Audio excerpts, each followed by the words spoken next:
சுண்டக்காய் வத்த குழம்பு ரெடி ஆயிடுச்சு பாருங்க. எவ்வளவு அழகா இருக்கு. நீங்களும் வீட்டுல செஞ்சு பாருங்க, ட்ரை பண்ணி பாருங்க.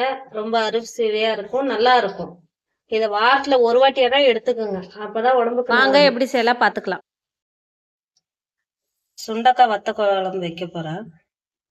அதனால இதுக்கு சுண்டக்காய் வத்தல், இது காஞ்ச சுண்டக்காய், அப்புறமா கருவேப்பிலை, கடுகு, வெந்தயம், பூண்டு 2 எடுத்துக்கோங்க, சின்ன வெங்காயம் ஒரு பவுலு, அப்புறமா புளி தண்ணி, ஒரு நெல்லிக்காய் அளவு புளி தண்ணி எடுத்து வச்சுக்கணும், அது நினைச்சு வச்சிருக்கேன். அப்புறமா வீட்டுக்கு மிளகாய் தூள், இது அப்புறமா எண்ணெய், உப்பு தேவையான அளவுக்கு.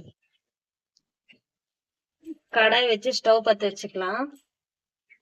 வத்த குழம்புக்கு எண்ணெய் நிறைய போடணும். நிறையன்னா மீடியமா ஊத்துங்க, அதிகமா எண்ணெய் ஊத்துனா நல்லா இருக்கும் வத்த குழம்பு.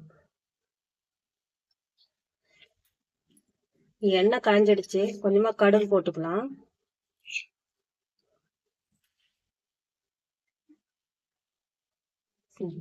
கடுகு நல்லா பொரிஞ்சிருச்சு. ஸ்டவ் ஸ்லிம்ல வச்சுக்கோங்க.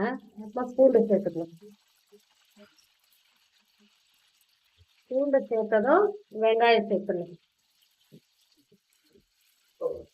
வத்த குழம்புனாலே சின்ன வெங்காயம் தான் நல்லா ருசியா இருக்கும்.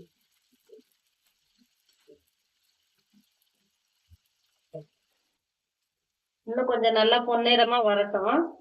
அதுக்கப்புறமா நம்ம வத்தல் சேர்த்துக்கலாம். இப்ப கருவேப்பிலை சேர்த்துக்கலாம். கருவேப்பிலை சேர்த்து நல்லா கலந்து விட்டுக்கலாம்.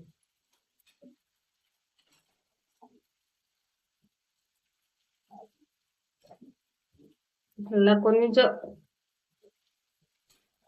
இன்னும் கொஞ்ச நேரம் வந்தா போதும். இப்ப மிளகாய் தூள் போட்டுக்கலாம்.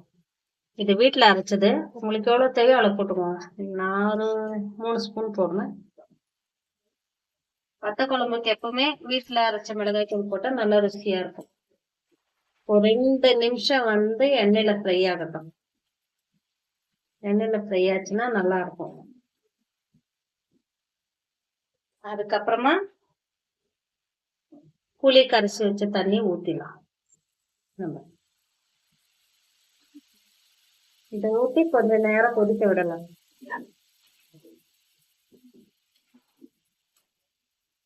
எவ்வளவு தண்ணி தேவையோ அவ்வளவு வச்சுக்கலாம் இப்பவே. அதுக்கப்புறமா தண்ணி ஆட் பண்ண தேவையில்லை. எவ்வளவு தண்ணி தேவையோ இப்பயே சேர்த்துக்குங்க. வத்த குழம்புன்றதுனால நிறைய தண்ணி சேர்க்காதீங்க, கொஞ்சமா தண்ணி சேர்த்தா கரெக்டா இருக்கும். ஒரு 2 நிமிஷம் வேகட்டும். அதுக்குள்ள வத்தல் எல்லாம் நம்ம இடிச்சு வச்சுக்கலாம். ஒரு சின்ன பேன் வறுக்கிறது எடுத்து ஒரு 2 ஸ்பூன் வெந்தயமும்,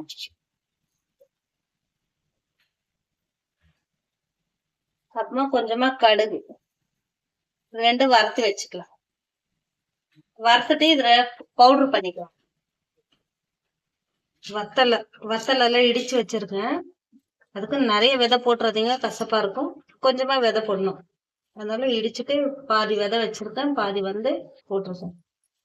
வத்தல் ரொம்ப நன்மையான. உப்பு சேர்த்துக்கலாம். உப்பு தேவையான அளவுக்கு தான். உப்பு எவ்வளவு தேவையோ அவ்வளவு சேர்த்துக்கலாம். உப்பு சேர்த்து ஒரு கலர் விட்டணும். ஆனா என்ன சுண்டி வரணும் குழம்பு. நல்லா பாருங்க, நல்லா கொதிச்சு வருது. இந்த டைம்ல நம்ம வத்தல் சேர்க்கணும். பிடிச்சு சரி பண்ண வத்தல் இது சேர்த்து கொஞ்ச நேரம் அதுல வேக விடலாம். நல்லா இருக்குங்க. வத்தல் ரொம்ப நன்மை, உடம்புக்கு ரொம்ப நல்லது. பீரியட்ஸ்க்காகட்டும், இல்ல சுகருக்காகட்டும், மத்தபடி ரொம்ப நன்மை இல்ல வத்தல் எல்லாம். செரிமான பிரச்சனை, நிறைய பிரச்சனைக்கு இந்த வத்தல் ரொம்ப நன்மையா இருக்கும். இப்ப இது கடுகு அப்புறமா வெந்தயம் 2ம் வறுத்து பொடி பண்ணி வச்சுருக்கேன், அதை போடலாம். ஒரு 2 ஸ்பூன் போட்டா போதும், நிறைய போட வேணாம். சின்ன ஸ்பூன்ல, அதிகமா போட்டுறாதீங்க. இத போட்டு கலந்து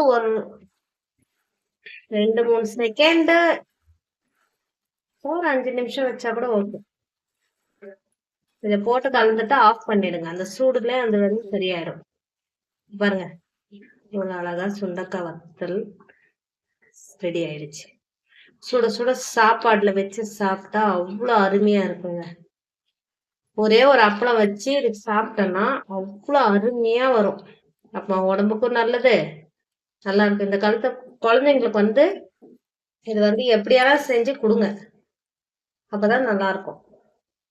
அவங்களுக்கும் ஹெல்த் பெனிஃபிட் இருக்கும், நல்லா இருக்கும். வாங்க, சுட சுட சாப்பாடுக்கு சுண்டக்காய் சாப்பிடலாம்.